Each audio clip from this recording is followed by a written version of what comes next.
Bayangkan suasana Jazirah Arab lebih dari 14 abad yang lalu. Hamparan padang pasir membentang luas, siang terasa membakar kulit, malam begitu dingin menusuk tulang.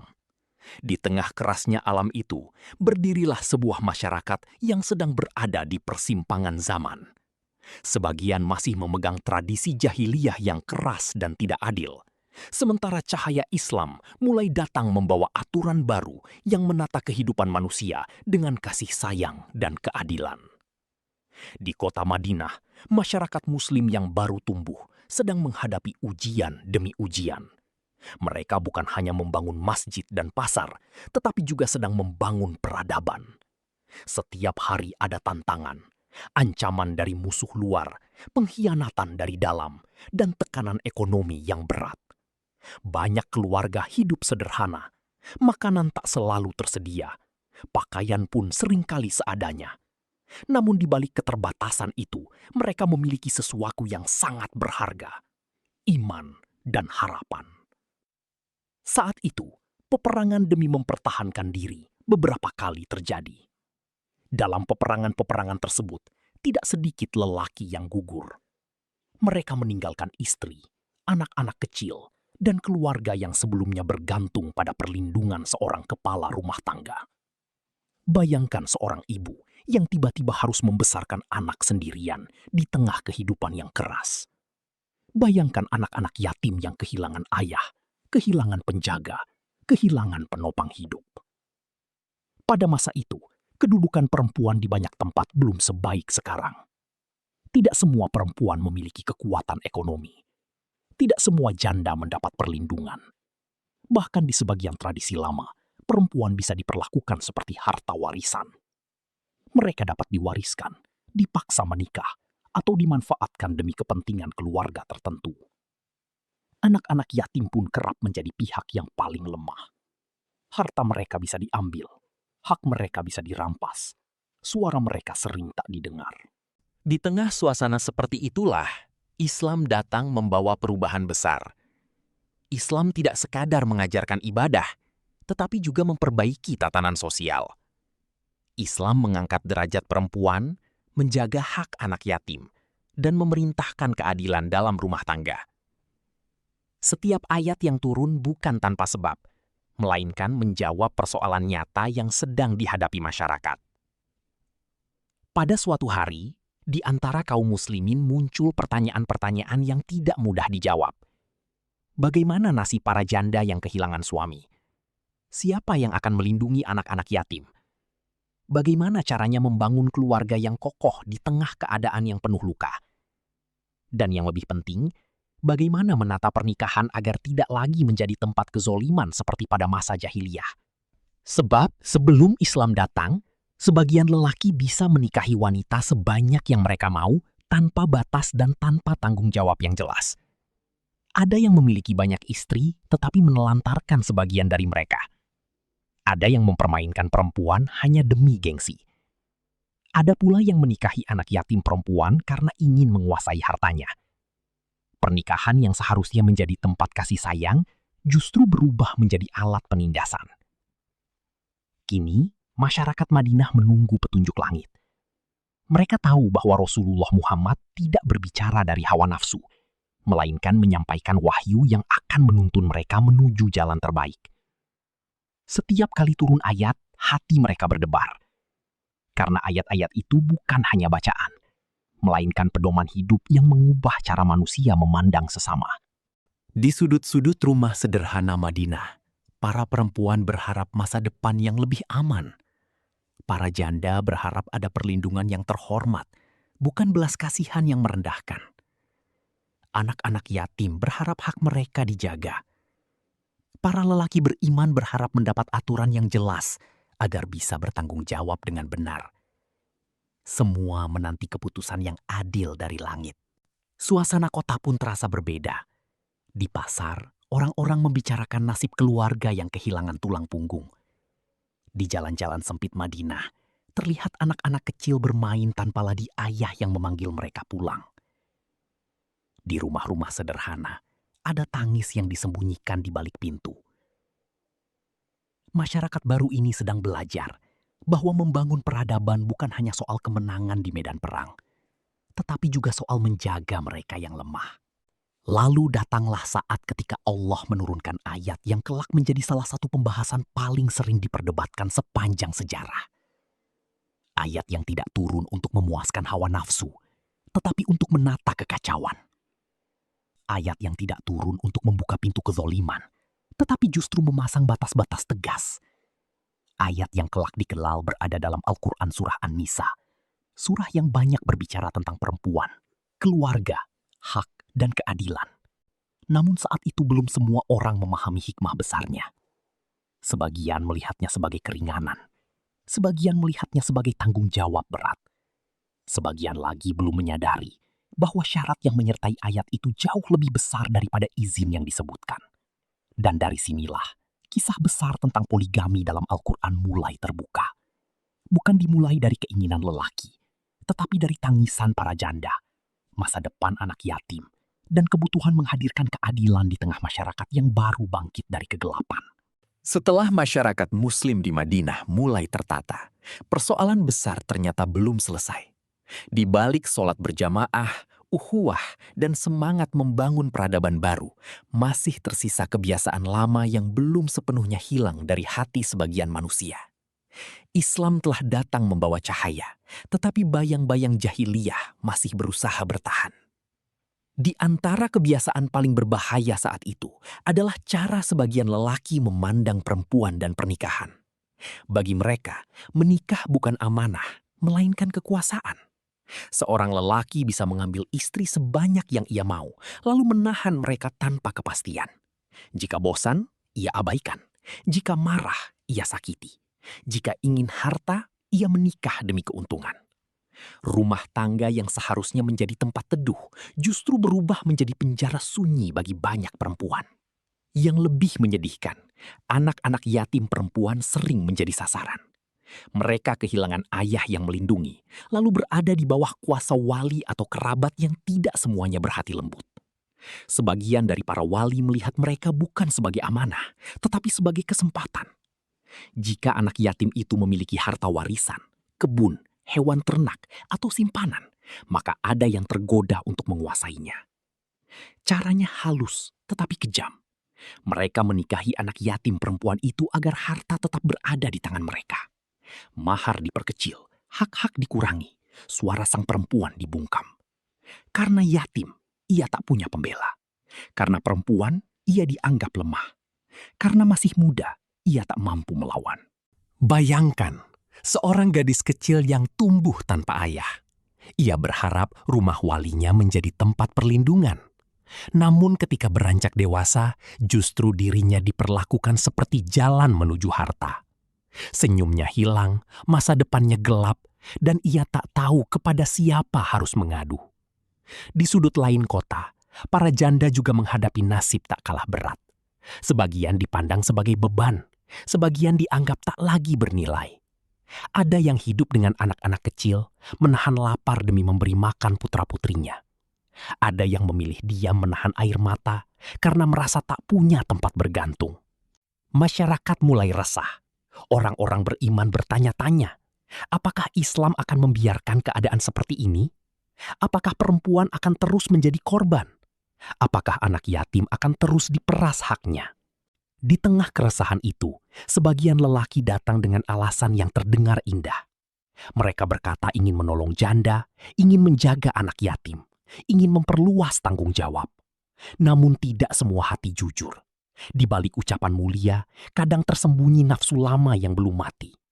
Ada yang berbicara tentang belas kasih, padahal mengejar kecantikan. Ada yang mengaku ingin menolong, padahal ingin menambah kuasa. Inilah konflik yang mulai membesar. Bagaimana membedakan niat tulus dengan tipu daya? Bagaimana memberi solusi sosial tanpa membuka pintu kezoliman baru? Bagaimana mengatur pernikahan agar menjadi rahmat, bukan musibah? Para sahabat mulai menyadari bahwa persoalan ini tidak bisa diselesaikan hanya dengan adat lama. Dibutuhkan aturan yang jelas, tegas, dan adil. Mereka menanti petunjuk dari langit. Karena jika dibiarkan, korban akan terus berjatuhan. Bukan di medan perang, tetapi di dalam rumah-rumah yang sunyi. Suasana Madinah pun terasa penuh bisik-bisik. Di pasar, orang membicarakan wali yang menahan harta yatim. Di halaman rumah, para ibu membicarakan nasib janda-janda muda. Di malam hari, sebagian perempuan berdoa dalam diam agar Allah menurunkan pertolongan. Mereka tidak meminta kemewahan, mereka hanya meminta keadilan. Lalu datang momen yang membuat banyak hati berdebar. Rasulullah Muhammad menerima wahyu yang menjawab persoalan ini. Bukan sekedar tentang jumlah istri, tetapi tentang akar masalah yang jauh lebih dalam. Perlindungan terhadap yang lemah dan pembatasan terhadap kezoliman. Turunlah firman Allah dalam Al-Quran, surah An-Nisa ayat 3. Dan jika kamu takut tidak akan dapat berlaku adil terhadap perempuan-perempuan yatim, maka nikahilah wanita-wanita lain yang kamu senangi. 2, 3, atau 4. Tetapi jika kamu takut tidak akan dapat berlaku adil, maka satu saja. Ayat itu mengejutkan banyak orang. Sebab mereka menyangka akan mendapat kebebasan, tetapi justru mendapati batas. Mereka mengira akan dimudahkan, tetapi ternyata dibebani syarat berat. Adil. Mereka mengira ini tentang banyaknya istri. Padahal ayat dimulai dari persoalan anak yatim dan keadilan. Sebagian orang terdiam. Sebagian lagi mulai gelisah. Karena kini bukan lagi soal keinginan, melainkan tanggung jawab. Jika tak mampu adil, maka satu saja. Kalimat itu terdengar sederhana, tetapi menghantam kesombongan banyak lelaki. Namun konflik belum selesai. Justru setelah ayat turun, muncul pertanyaan yang lebih dalam dan lebih menegangkan. Siapakah manusia yang benar-benar mampu adil? Apakah adil hanya soal memberi uang? Apakah adil cukup dengan membagi malam? Bagaimana dengan rasa cinta, perhatian, dan kecenderungan hati? Bisakah manusia membagi itu semua dengan sempurna? Pertanyaan-pertanyaan itu mulai bergema di hati banyak orang. Dan tanpa mereka sadari, jawaban berikutnya akan jauh lebih mengguncang daripada ayat pertama. Sebuah jawaban yang akan membuat banyak orang berpikir ulang sebelum berbicara tentang poligami. Turunnya Al-Quran Surah An-Nisa ayat 3 seharusnya menjadi titik terang bagi masyarakat. Ayat itu datang untuk membatasi kezoliman, menjaga hak perempuan, dan melindungi anak-anak yatim. Namun, seperti banyak kebenaran lainnya, tidak semua orang memahaminya dengan utuh. Ada yang mendengar pesan langit dengan hati tunduk, tetapi ada pula yang hanya mengambil bagian yang sesuai dengan keinginan mereka. Di pasar-pasar Madinah, di perjalanan dagang, bahkan di pertemuan-pertemuan kecil, mulai terdengar satu potongan ayat yang diulang-ulang. 2, 3, atau 4. Kalimat itu menyebar cepat dari mulut ke mulut. Sebagian orang mengucapkannya dengan semangat, seolah telah menemukan pembenaran atas keinginan lama yang selama ini tersembunyi. Namun anehnya, banyak yang berhenti sampai di sana. Mereka jarang melanjutkan bagian ayat berikutnya. Tetapi jika kamu takut tidak akan mampu berlaku adil, maka satu saja. Seakan-akan manusia memang mudah mengingat izin, tetapi sulit mengingat syarat. Mudah menghafal hak, tetapi berat mengingat tanggung jawab. Maka mulailah muncul persoalan baru. Ada lelaki yang merasa cukup hanya karena mampu memberi makan. Ia berkata, "Aku punya harta, berarti aku mampu." Ada yang merasa cukup karena memiliki rumah luas. Ada pula yang merasa dirinya pantas karena kedudukan dan nama baik. Mereka menilai keadilan hanya dari apa yang terlihat mata, uang, pakaian, dan tempat tinggal. Padahal rumah tangga bukan sekedar angka dan benda. Di dalamnya ada hati, air mata, rasa aman, penghargaan, dan perhatian yang tak bisa dihitung dengan timbangan pasar. Di beberapa rumah, istri pertama mulai merasakan perubahan. Suami yang dulu pulang membawa senyum, kini datang dengan wajah terbagi. Anak-anak yang dulu menunggu ayah di pintu, kini menatap jalan lebih lama, berharap langkah yang tak kunjung terdengar. Meja makan yang dahulu hangat dengan kebersamaan, perlahan berubah dingin oleh diam. Di rumah lain, istri kedua merasa dirinya diterima, tetapi segera sadar bahwa kenyataan jauh lebih rumit dari janji. Ia masuk ke dalam keluarga yang telah memiliki sejarah, luka, dan perasaan yang tak sederhana. Ia berharap kebahagiaan, namun justru melihat pertengkaran yang tak pernah ia bayangkan. Masyarakat mulai berbisik-bisik. Ada yang memuji lelaki tertentu karena dianggap mengamalkan ayat. Ada yang mencibir perempuan tertentu karena dianggap merebut kebahagiaan orang lain. Ada yang membela tanpa tahu fakta. Ada yang menghakimi tanpa memahami keadaan. Sementara itu, para ulama dan sahabat yang berilmu mengetahui bahwa persoalan ini jauh lebih berat daripada sekedar jumlah istri. Mereka paham, kata adil dalam ayat bukan kata ringan. Ia bukan hiasan kalimat. Ia adalah pagar besar yang tidak mudah dilewati. Adil berarti nafkah yang layak dan setara. Adil berarti pembagian waktu yang jujur. Adil berarti tidak merendahkan salah satu pihak. Adil berarti menjaga kehormatan semua istri. Adil berarti tidak menjadikan seorang perempuan menggantung tanpa kepastian. Dan lebih dari itu semua, adil berarti takut kepada Allah ketika tak ada manusia yang melihat. Masyarakat mulai berbisik-bisik. Ada yang memuji lelaki tertentu karena dianggap mengamalkan ayat. Ada yang mencibir perempuan tertentu karena dianggap merebut kebahagiaan orang lain. Ada yang membela tanpa tahu fakta. Ada yang menghakimi tanpa memahami keadaan. Sementara itu, para ulama dan sahabat yang berilmu mengetahui bahwa persoalan ini jauh lebih berat daripada sekedar jumlah istri. Mereka paham, kata adil dalam ayat bukan kata ringan. Ia bukan hiasan kalimat. Ia adalah pagar besar yang tidak mudah dilewati. Adil berarti nafkah yang layak dan setara. Adil berarti pembagian waktu yang jujur. Adil berarti tidak merendahkan salah satu pihak. Adil berarti menjaga kehormatan semua istri.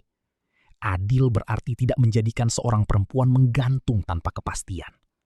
Dan lebih dari itu semua, adil berarti takut kepada Allah ketika tak ada manusia yang melihat. Anak-anak pun mulai merasakan dampaknya. Mereka tak memahami hukum dan dalil, tetapi mereka paham saat rumah berubah tegang. Mereka mengerti ketika ibunya sering menatap kosong. Mereka tahu ketika ayah datang hanya sebentar lalu pergi lagi. Kini masyarakat mulai sadar. Ternyata yang sulit bukan menikah lagi, tetapi menjaga keadilan setelahnya.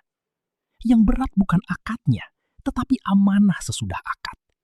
Yang menakutkan bukan ucapan manusia, tetapi hisab di hadapan Allah kelak.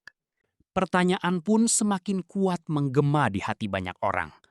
Apakah ada manusia yang benar-benar mampu adil sepenuhnya? Jika harta bisa dibagi, bagaimana dengan rasa cinta? Jika malam bisa dijadwalkan, bagaimana dengan kecenderungan hati? Jika senyum bisa dibuat-buat, bagaimana dengan ketulusan? Sebagian lelaki yang dulu bersemangat mulai diam. Sebagian yang dulu yakin mulai ragu. Karena mereka mulai melihat bahwa ayat itu bukan pintu kesenangan, melainkan ujian besar. Dan ketika pertanyaan itu mencapai puncaknya, turunlah ayat berikutnya yang jauh lebih mengguncang. Ayat yang akan membuka kenyataan pahit tentang kelemahan manusia. Ayat yang membuat banyak orang tersadar bahwa keadilan bukan sekedar niat baik. Jawaban itu akan datang dalam Al-Quran Surah An-Nisa ayat 129. Dan ketika ayat itu dibacakan, banyak dada terasa sesak. Malam itu, suasana di Madinah terasa berbeda. Angin gurun berhembus pelan melewati lorong-lorong sempit. Namun di dalam hati banyak orang, badai justru sedang berkecamuk. Setelah turunnya ayat tentang izin menikahi 2, 3, atau 4 dengan syarat adil, masyarakat mulai menyadari bahwa persoalan ini tidak sesederhana yang dibayangkan. Di rumah-rumah, pertanyaan terus berputar. Di majelis-majelis ilmu, para sahabat berdiskusi. Di sudut pasar, orang-orang berdebat. Ada yang berkata keadilan cukup dengan membagi nafkah dan giliran. Ada yang merasa selama ia kaya, maka semua urusan akan mudah selesai. Ada pula yang diam-diam yakin dirinya lebih mampu daripada orang lain. Tetapi kenyataan berbicara lain. Banyak rumah mulai retak oleh rasa cemburu, kecewa, dan perasaan diabaikan. Sebagian istri merasa hak lahiriah terpenuhi, tetapi hatinya kosong. Sebagian suami mulai kewalahan menyenangkan semua pihak. Anak-anak menangkap ketegangan yang tak terucapkan. Dan masyarakat perlahan sadar. Persoalan terbesar ternyata bukan pada jumlah istri, melainkan pada hati manusia. Sebab harta bisa dibagi, waktu bisa dijadwalkan, rumah bisa dibangun lebih dari satu. Tetapi bagaimana membagi rasa cinta? Bagaimana menata kecenderungan hati agar seimbang? Bagaimana memaksa jiwa untuk sama condong kepada dua arah? Semakin banyak orang merenung, semakin terasa bahwa manusia membawa kelemahan besar di dalam dadanya. Ia bisa berjanji adil, namun tak mampu mengendalikan rasa. Ia bisa tersenyum pada semua, namun hatinya condong hanya kepada satu. Ia bisa hadir di satu rumah, tetapi pikirannya berada di rumah lain. Lalu, tibalah saat yang menegangkan itu. Rasulullah Muhammad menerima wahyu baru. Orang-orang berkumpul dengan penuh harap dan cemas. Mereka tahu, setiap ayat yang turun selalu datang membawa cahaya. Tetapi kadang, cahaya itu juga menyingkap kekurangan manusia yang paling tersembunyi. Kemudian dibacakan firman Allah dalam Al-Quran, Surah An-Nisa ayat 129. Dan kamu sekali-kali tidak akan dapat berlaku adil di antara istri-istrimu, walaupun kamu sangat ingin. Kalimat itu menghantam dada banyak orang seperti petir di langit cerah. Mereka terdiam, sebagian menunduk, sebagian menatap kosong ke tanah. Karena untuk pertama kalinya, Allah menjelaskan sesuatu yang selama ini berusaha disembunyikan manusia dari dirinya sendiri. Keadilan sempurna dalam urusan hati sangat sulit, bahkan tidak akan mampu dicapai sepenuhnya. Ayat itu bukan sekedar bacaan, ia adalah cermin. Dan ketika manusia bercermin di hadapan wahyu, ia melihat keterbatasannya sendiri. Lelaki yang tadi merasa paling siap, kini mulai bertanya dalam hati. Jika Allah sendiri menyatakan, aku takkan mampu sepenuhnya adil. Lalu dengan keberanian apa aku menganggap perkara ini ringan? Suami yang selama ini merasa sudah cukup dengan memberi nafkah, mulai sadar bahwa uang tidak selalu menyembuhkan luka batin. Giliran malam tidak otomatis menghapus rasa sepi. Hadiah tidak selalu mengganti perhatian yang hilang. Para perempuan yang mendengar ayat itu pun memahami bahwa Allah mengetahui air mata yang tak terlihat. Allah tahu rasa pedih ketika hati suami lebih condong kepada yang lain. Allah tahu kegelisahan yang tak terucap. Tidak ada satupun luka batin yang luput dari pengetahuannya. Namun ayat itu tidak berhenti pada penjelasan kelemahan manusia. Allah melanjutkan peringatan yang jauh lebih tajam. Janganlah terlalu condong kepada salah satu, sehingga yang lain terkatung-katung. Inilah puncak ketegangan sesungguhnya. Karena sebagian orang mungkin tidak bisa membagi cinta secara sempurna. Tetapi mereka tetap diwajibkan menjaga keadilan lahiriah dan tidak menzolimi siapapun. Artinya, kelemahan hati bukan alasan untuk menelantarkan hak. Kecenderungan rasa bukan pembenar untuk mengabaikan tanggung jawab. Bayangkan, seorang istri yang masih berstatus sah, tetapi diperlakukan seperti tidak ada. Tidak dicerai agar bebas memulai hidup baru, tetapi juga tidak diperlakukan sebagai pasangan yang dimuliakan. Ia menggantung di antara dua keadaan, tidak bersama sepenuhnya, tidak pula dilepaskan. Inilah bentuk kezoliman yang diperingatkan ayat tersebut. Suasana Madinah malam itu menjadi hening. Banyak orang yang sebelumnya bersemangat kini menahan napas panjang. Mereka menyadari bahwa poligami bukan panggung kejayaan lelaki, melainkan medan ujian yang penuh resiko. Bukan simbol kehebatan, tetapi tanggung jawab yang bisa menyeret seseorang kepada dosa jika salah melangkah. Para sahabat yang lembut hatinya semakin takut kepada Allah. Mereka tidak lagi melihat ayat ini sebagai kemudahan semata, tetapi amanah yang amat berat.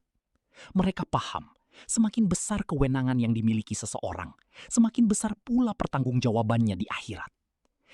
Kini seluruh masyarakat dihadapkan pada kenyataan yang tak bisa dihindari. Jika adil dalam hati mustahil sempurna, dan condong berlebihan dilarang keras, maka siapa yang benar-benar siap memikul beban ini? Siapa yang berani menjawab di hadapan Allah kelak jika ada air mata yang jatuh karena kezolimannya? Pertanyaan itu menggema di banyak rumah. Dan dari keguncangan itulah perlahan muncul pemahaman baru. Mungkin kebolehan itu ada, tetapi jalan yang paling aman bagi banyak manusia justru bukan menambah, melainkan menjaga yang sudah ada dengan sebaik-baiknya. Ketegangan mulai meredah, tetapi pelajaran besar baru saja dimulai. Karena setelah klimaks ini, masyarakat akan belajar bahwa solusi Islam bukan sekadar boleh atau tidak boleh, melainkan bagaimana menjaga keadilan, rahmat, dan ketakwaan dalam setiap keputusan. Setelah ayat dalam Al-Quran surah An-Nisa ayat 129 dibacakan, suasana yang sebelumnya penuh perdebatan perlahan berubah menjadi sunyi. Kata-kata Allah itu masih menggema di dada banyak orang. Dan kamu sekali-kali tidak akan dapat berlaku adil di antara istri-istrimu, walaupun kamu sangat ingin. Kalimat tersebut bagai ombak besar yang meruntuhkan kesombongan manusia sedikit demi sedikit. Mereka yang sebelumnya berbicara lantang, kini menunduk. Mereka yang merasa mampu mulai ragu. Mereka yang memandang poligami sebagai perkara ringan mulai menyadari bahwa jalan ini dipenuhi amanah yang tidak sederhana. Jika sebelumnya masyarakat sibuk bertanya, berapa jumlah yang dibolehkan? Kini pertanyaannya berubah. Bagaimana caranya agar tidak menzolimi siapapun? Dan disitulah ketegangan cerita mulai menurun. Bukan karena persoalan selesai, tetapi karena manusia mulai sadar akan batas dirinya. Di rumah-rumah Madinah, sebagian suami mulai memandang keluarganya dengan cara berbeda. Ia melihat istri yang selama ini setia menemaninya dalam masa sulit. Ia melihat anak-anak yang menunggu senyumnya setiap sore. Ia melihat rumah sederhana yang mungkin tidak mewah, tetapi penuh kenangan dan doa. Untuk pertama kalinya, ia bertanya dalam hati, apakah aku sedang mengejar sesuatu yang belum tentu membawa berkah, sementara nikmat yang ada di depanku belum kujaga sepenuhnya? Sebagian lelaki yang dulu berangan-angan menambah istri, kini justru sibuk memperbaiki dirinya sendiri. Ada yang mulai pulang lebih awal untuk bermain dengan anak-anaknya. Ada yang mulai membawa hadiah sederhana untuk istrinya. Ada yang meminta maaf atas sikap keras yang selama ini dianggap biasa. Karena mereka mulai memahami, keadilan tidak dimulai saat memiliki lebih dari satu istri, tetapi dimulai dari cara memperlakukan satu istri dengan baik. Di sisi lain, para perempuan yang sebelumnya gelisah mulai merasakan ketenangan perlahan kembali. Mereka tahu Allah mendengar isi hati mereka. Allah tidak membiarkan luka batin tanpa perhatian. Allah menurunkan ayat bukan hanya untuk mengatur lelaki, tetapi juga untuk menjaga kehormatan dan hak perempuan. Namun Islam tidak berhenti pada peringatan saja. Allah menunjukkan jalan yang lembut dan penuh kebijaksanaan. Dalam lanjutan makna ayat tersebut, manusia diperintahkan untuk bertakwa, memperbaiki keadaan, dan tidak condong berlebihan kepada satu pihak hingga pihak lain terabaikan. Artinya, bila seseorang berada dalam keadaan yang rumit, ia masih diberi kesempatan untuk memperbaiki. Jika pernah lalai, pintu taubat terbuka. Jika pernah tidak adil, masih ada jalan untuk membenahi sikap adil. Jika rumah tangga sempat retak, masih ada peluang menata ulang dengan kejujuran dan ketakwaan. Di banyak rumah, percakapan yang dulu dipenuhi emosi perlahan berubah menjadi musyawarah. Suami dan istri mulai saling mendengar. Sebagian memilih bertahan dan memperbaiki hubungan. Sebagian menyadari bahwa keputusan besar tidak boleh diambil hanya karena dorongan sesaat. Sebagian lagi belajar bahwa cinta tidak cukup dengan kata-kata, tetapi dibuktikan lewat kehadiran dan tanggung jawab. Lalu turun pula pengingat lain dalam Al-Quran, Surah An-Nisa ayat 19. Dan bergaullah dengan mereka secara patut. Ayat ini terasa menyejukkan setelah ketegangan panjang. Seolah Allah sedang mengembalikan fokus manusia pada inti rumah tangga. Mu'asyarah bil ma'ruf. Memperlakukan pasangan dengan baik, hormat, lembut, dan layak. Maka masyarakat mulai memahami bahwa kebesaran seorang lelaki bukan terletak pada banyaknya pasangan, tetapi pada akhlaknya kepada keluarga. Bukan pada jumlah rumah yang ia miliki, tetapi pada ketenangan yang ia ciptakan di dalam rumah itu. Bukan pada kemampuan menambah, tetapi pada kemampuan menjaga. Suasana Madinah pun berangsur tenang. Bisik-bisik perdebatan mulai berkurang. Orang-orang tak lagi terlalu sibuk membahas jumlah, melainkan sibuk memperbaiki kualitas diri. Para sahabat yang bijak lebih memilih berhati-hati daripada tergesa-gesa. Mereka paham, keputusan rumah tangga menyentuh hati banyak orang, dan hati bukan benda yang mudah disembuhkan jika terluka. Anak-anak kembali mendengar tawa di rumah mereka. Para ibu mulai melihat suaminya hadir, bukan hanya tubuhnya, tetapi juga perhatiannya. Dan sebagian lelaki akhirnya mengerti bahwa tugas terbesar mereka bukan mencari pembenaran, melainkan menjadi pemimpin keluarga yang amanah. Ketegangan besar yang tadi memuncak, kini perlahan mereda. Tidak ada sorak kemenangan. Tidak ada pihak yang benar-benar menang atas pihak lain. Yang ada hanyalah kesadaran baru, bahwa manusia lemah, dan karena itulah ia harus takut kepada Allah dalam setiap keputusan.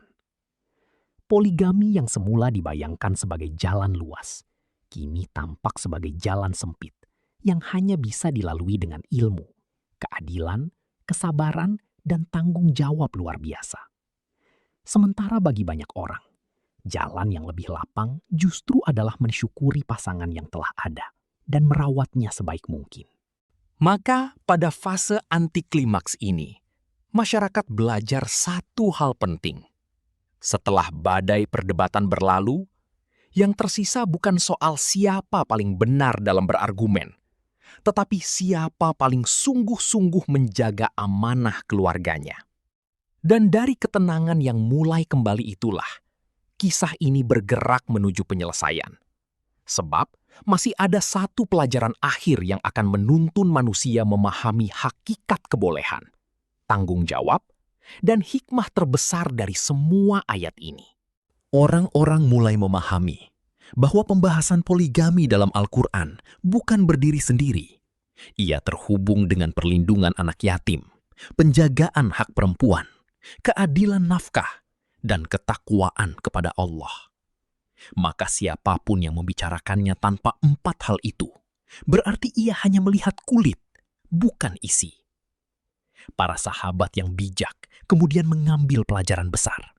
Sesuatu yang dibolehkan tidak selalu berarti dianjurkan untuk semua orang. Ada perkara yang halal, tetapi berat.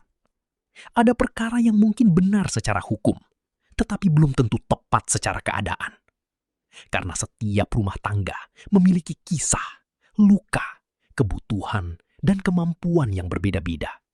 Sebagian lelaki akhirnya menundukkan kepala dan berkata dalam hati, "Jika satu amanah saja belum kujaga sempurna, mengapa aku ingin menambah amanah lain?"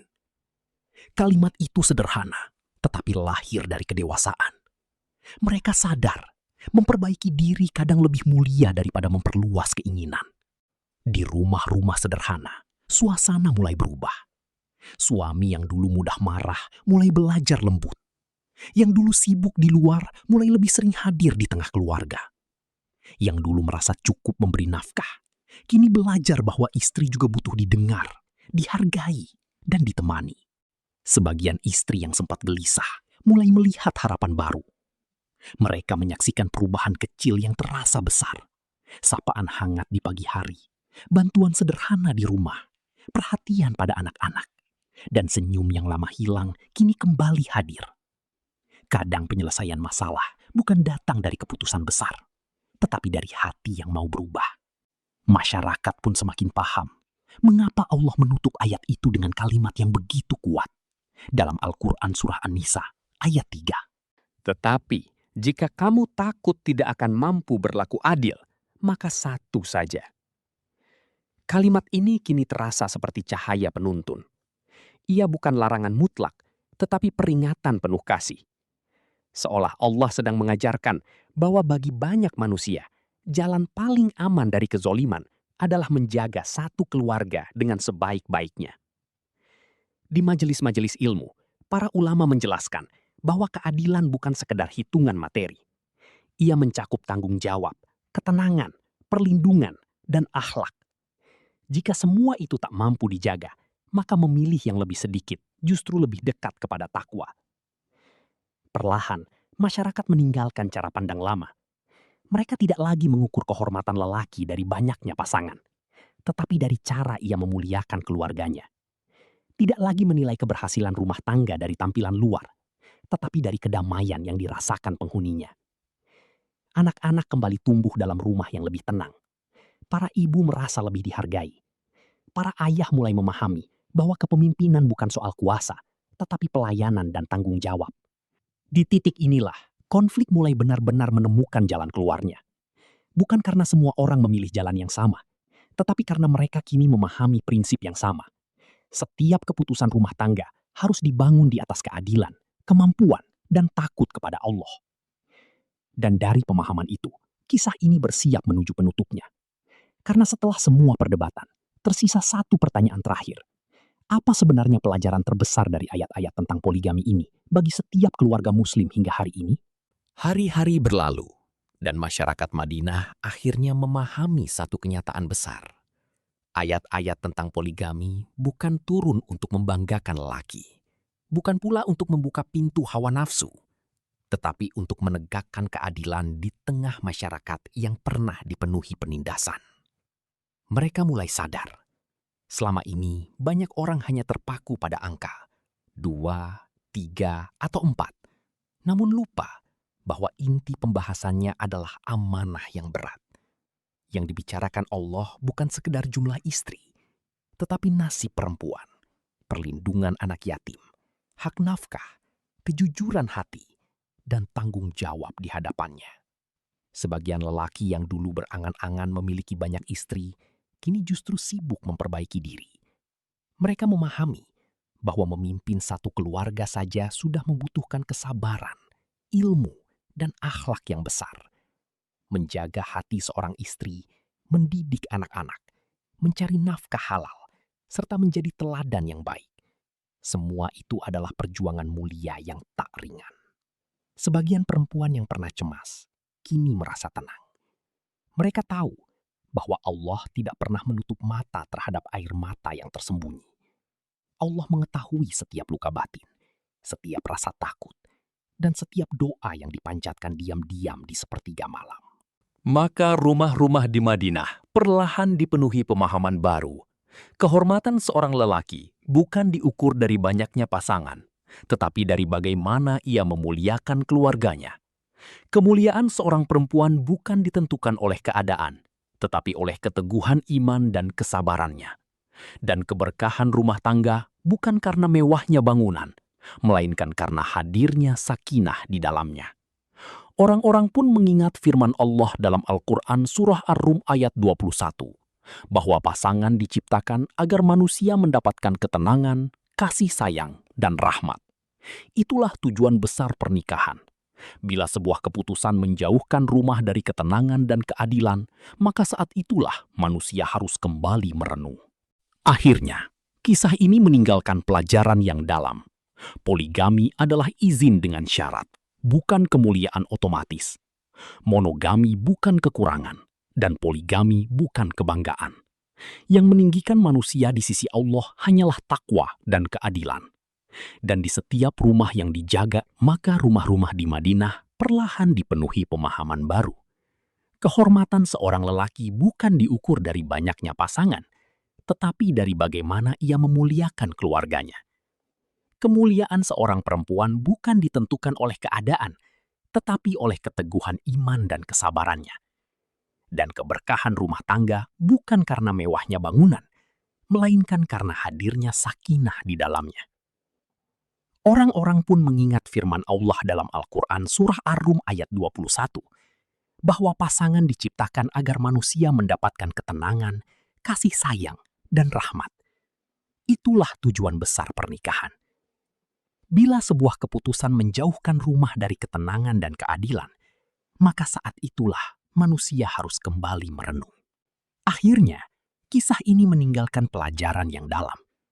Poligami adalah izin dengan syarat, bukan kemuliaan otomatis. Monogami bukan kekurangan, dan poligami bukan kebanggaan. Yang meninggikan manusia di sisi Allah hanyalah takwa dan keadilan. Dan di setiap rumah yang dijaga dengan cinta, kejujuran, dan tanggung jawab, disitulah ayat-ayat Allah hidup dalam kenyataan. Sebab rumah kecil yang damai jauh lebih indah daripada istana besar yang penuh air mata. Sahabat check-in, cerita dan kisah inspiratif. Dari kisah ini kita belajar bahwa setiap ayat Allah harus dipahami secara utuh, bukan dipotong sesuai keinginan. Pernikahan bukan tentang gengsi, jumlah, atau pembenaran hawa nafsu, tetapi tentang amanah, keadilan, tanggung jawab, dan kasih sayang. Rumah tangga yang diberkahi bukan yang paling ramai, tetapi yang paling tenang dan saling menjaga. Semoga kita semua diberi pasangan yang menenangkan hati, keluarga yang harmonis, serta dijauhkan dari kezoliman dalam bentuk apapun. Amin. Kalau kalian setuju bahwa keluarga harus dibangun dengan cinta dan takwa, tulis di komentar. Semoga rumah tanggaku berkah. Dan jangan lupa tulis juga, kalian menonton dari kota mana. Insya Allah akan kami doakan. Jangan lupa like, subscribe, dan aktifkan loncengnya, agar tidak ketinggalan kisah inspiratif penuh hikmah lainnya. Terima kasih sudah menonton, dan sampai jumpa di video berikutnya. Wassalamualaikum warahmatullahi wabarakatuh.